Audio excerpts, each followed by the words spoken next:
Good afternoon বন্ধুরা, সবাই কেমন আছো? আশা করি সবাই ভালো আছো, আর আমিও খুব ভালো আছি।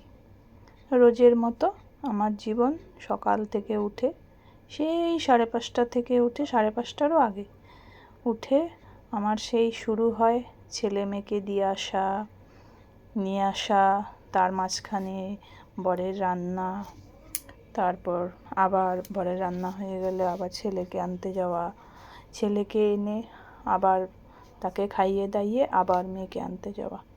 আমাদের আজকেই ডাল, মুগ ডাল, আলু ভাজা, কারণ আজকে বৃহস্পতিবার, আমাদের নিরামিষ।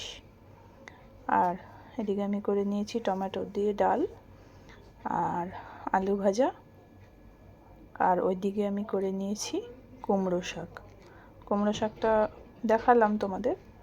এবার কুমড়ো শাকটার ফাইনাল লুক এই যে। আর রান্না বান্না করে আমি চলে গেছিলাম পুজো করতে।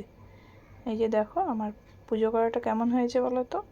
আর এই যে এইদিকে দেখো আমার ছেলের দুষ্টুমি, ঠাকুরের যত থালা গ্লাস সব কোথায় ফেলে দিয়েছে, ওর সব খেলার জিনিস।